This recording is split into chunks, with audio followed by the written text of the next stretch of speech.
Um, Hindi ko po naintindihan. Because I really cannot speak Bisaya.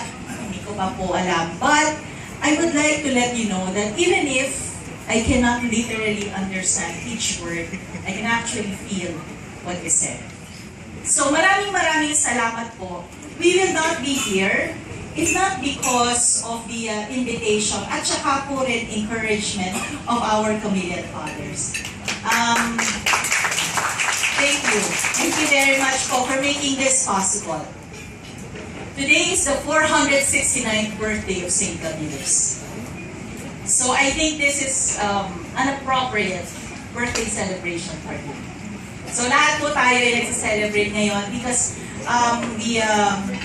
the commitment, the devotion of St. Camillus is really on taking care of the saint. Maraming salamat po sa kanya. I think he made it possible that we're here on the 25th of Kalinga. This is the second time that we are doing Kalinga because yesterday, meron din po kaming Kalinga session, but that's exclusively for the religious. About 20 representatives of the congregations here in Cebu that are taking care of their health ministry.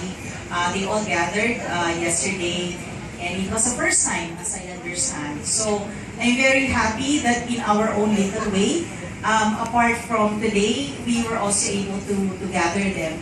Kasi po, hindi naman po ito yung first. Hindi rin naman po ito yung last. Kasi what we want is, sana po, after this, since you know each other, sabi nga po kanina dun sa ating homily and in our sharing, since you know each other, now you know that you're not alone. Kaya po, whenever you need somebody, a listening ear or a helping hand, pwede rin naman po kasi na not within your own group. You can also check on the other group. You can complement each other.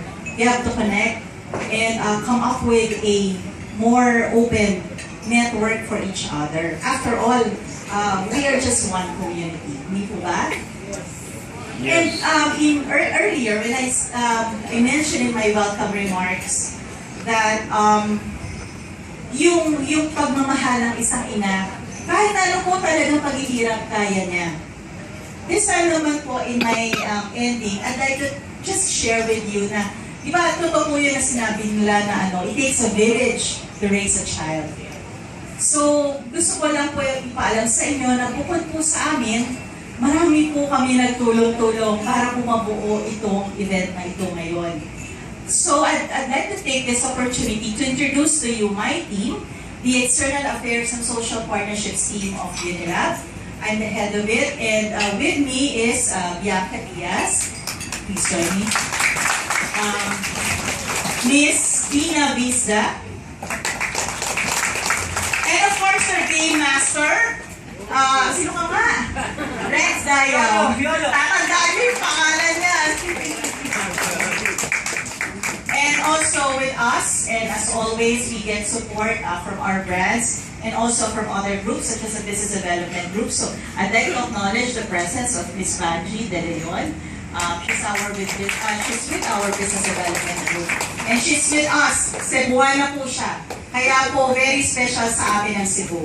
Hindi pwede wala kaming Kalinga sa Cebu. Apart from this, I would also like to call, since sa simula na nang nag-share kanina, I'd like to call the psychology students of Cebu Normal University. Ay, please join us here. Dapat nakilala nila kayo. So they help us out in the facilitation and documentation of our sharing session. Si Alden Richards po kasi taga Cebu Normal. Natutuwa po kami that in the sharing earlier, it was mentioned that even that hopefully pagkatapos po nilang graduate, they will become full-fledged psychologists and that they would be able to help us out. That's exactly the reason why in some of our projects, or in most of our projects, we involve universities.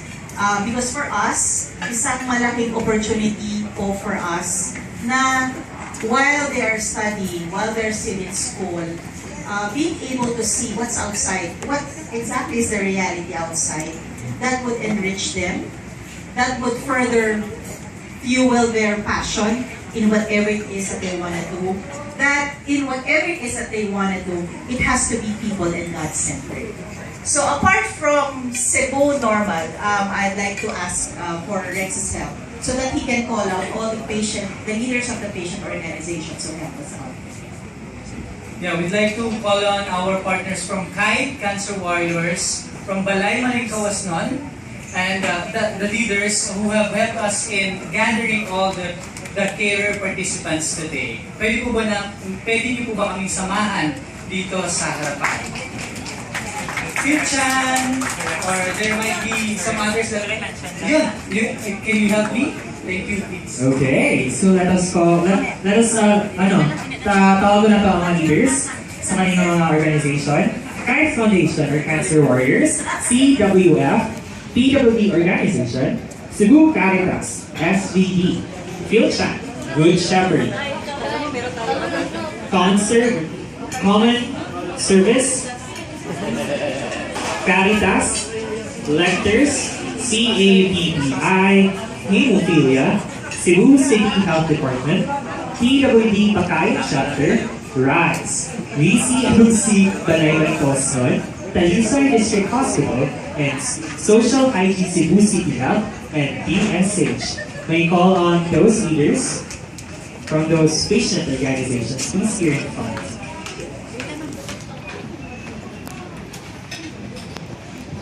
So for all the carers here, in front of you are people who are willing to help. So even us, kahit po wala po kami dito at umiikot ng buong bansa para po ipalaganap ang Kalinga, huwag niyo pong kakalimutan na meron po kayong mga kaibigan dito sa Cebu na pwede niyo pong tawagan. Kung kailangan niyo ng kausap, kung kailangan niyo ng may makikinig sa inyo, kung kailangan niyo po ng may tutulong sa inyo. So, maraming salamat po sa aming mga partners. Wala sa picture ng Chameleons, dapat na dito yung Chameleons. Here we call it our Chameleon fathers and the daughter of Saint Camillus.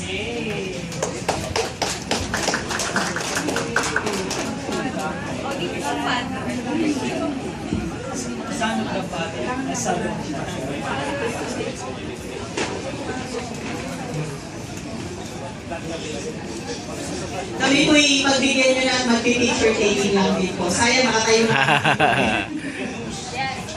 Pwede na. And sorry, bago ko po makalimutan, yung mga hosts natin. Ideas Positive, si Chris, and also from Mental Health PH, and University of San Carlos. Agents from USC, si Mary, and Easy from Mental Health PH.